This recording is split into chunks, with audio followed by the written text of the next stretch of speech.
So you're new to Genshin and you do a 10 pull on the current banner. And while you don't get a 5-star, you do get 4-star Xiangling. Now, what do you get with Xiangling besides Liwei's best chef and an honorary 5-star according to the Genshin community? Well, Xiangling is a polearm wielding pyro user whose burst makes her actually one of the best characters in the game for damage. Hi, I'm Kessie, Mango, whatever the hell you want to call me. And because not everybody is AR60 with 36 stars Abyss, I make videos that hopefully anybody can understand. And if you didn't understand what I just said, then you should continue watching the video. And if you learned something, please like, please subscribe, all that fun stuff. So in this beginner guide, we're going to look at Xiangling, and hopefully by the end of it, you'll be ready to use her even as a low AR player or beginner, or just a brand new person to the character of Xiangling. So like always with every single one of the beginner guide videos, first I'm going to show you the build that I have on my Xiangling, so that way if you're not hitting the same numbers, then that might be why. This is my lowest level one, and it's almost with the intro kind of criminal that my Xiangling is only level 50. I do have her ascended to go up to level 60, but I haven't leveled her up. As for a weapon, I do have an R1 level 50, the Catch, which we will talk about this weapon later on, because if you can get to Inazuma, you can get this weapon for free. I am also running 4-piece Emblem, which is her best in slot set, but as you can see, all the artifacts are level 0. For constellations, I do have her Constellation 3 or C3. So when we talk about her skill and her burst, the enemies will have their pyro resistance reduced.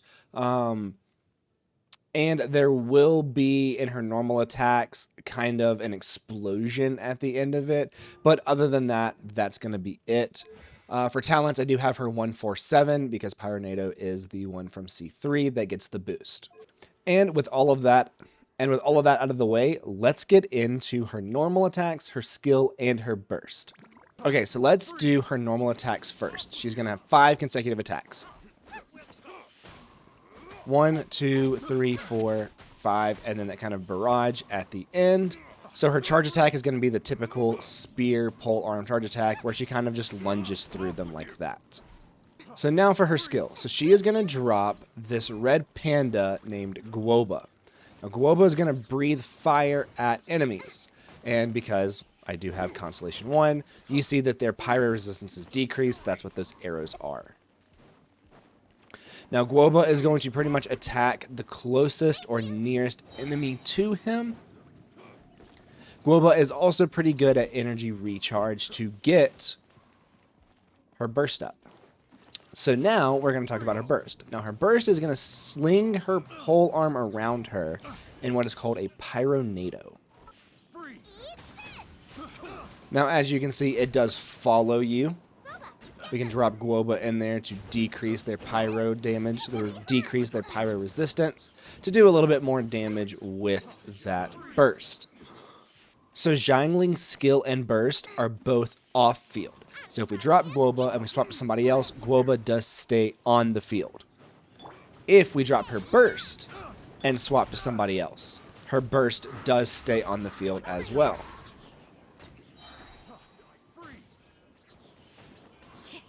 So like I said, because I do have her Constellation 1, which if you've been doing pulls on the current banner and you got Xiangling, then it's not difficult to get C1, because you can also get Xiangling for free by clearing floor 3 of the Abyss. So getting C1 is not difficult.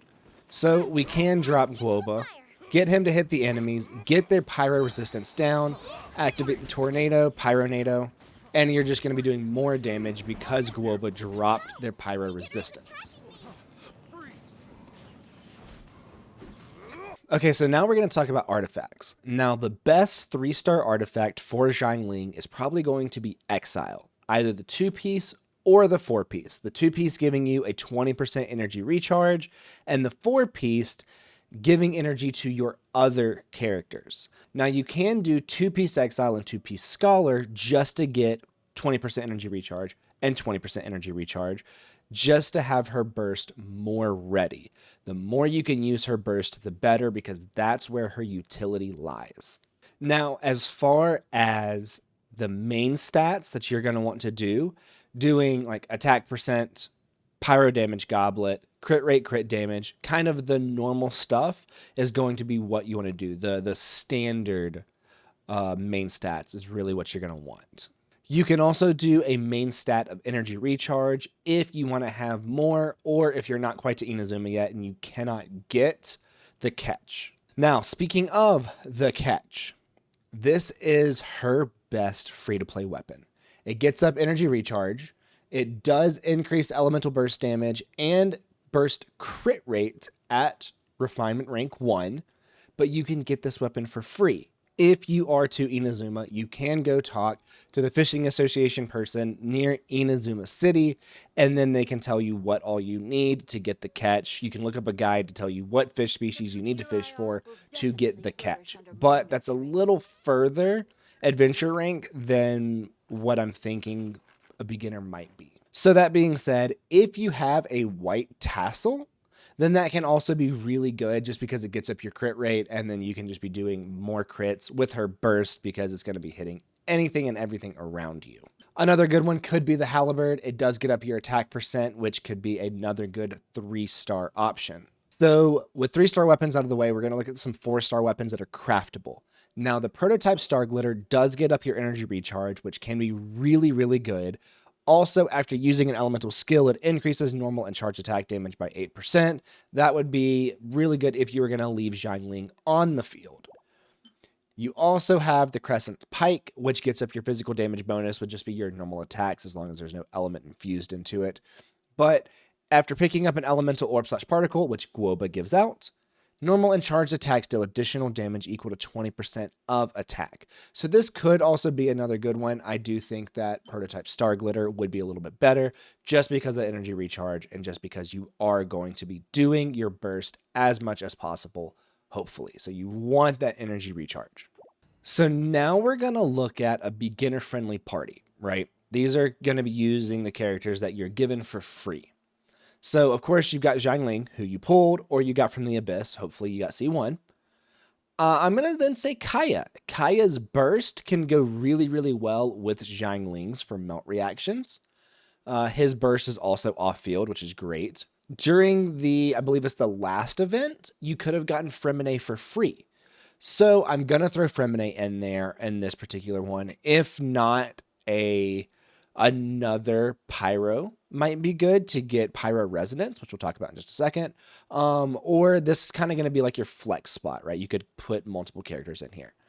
Then I'm going to throw Lynette in there because you do get Lynette for free at AR 25, and her burst can be really, really good to pick up Cryo when Kaya's burst isn't ready, or pick up Pyro if Xiangling's not ready.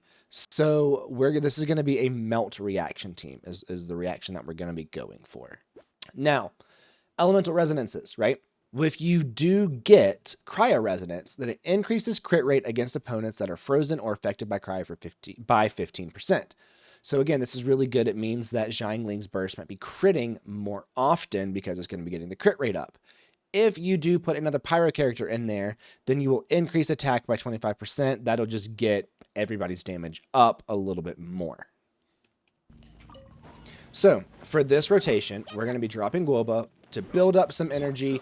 You also using Kaya to get Xiangling some energy to get her burst ready to go. And what we're going to try to do is we are going to try to get Xiangling's burst and Kaya's burst going at the same time. So we're going to drop that. We're going to go to Kaya, drop his burst, go ahead and drop Lynette, get that to pick up an element, and as you can see, we are just going around causing melt reactions like crazy. And that is what we want, is that we want to use Kaya and Xiangling to cause melt reactions. So I do want to say that in this rotation, it might be better if you do Kaya's burst first to get Cryo applied, and then swap to Xiangling to get the melt reaction. Instead of what I did in the video where I applied Pyro and then Cryo. That is what is called a reverse melt instead of a forward melt. And a forward melt, doing Cryo first and then Pyro, will actually give you more damage.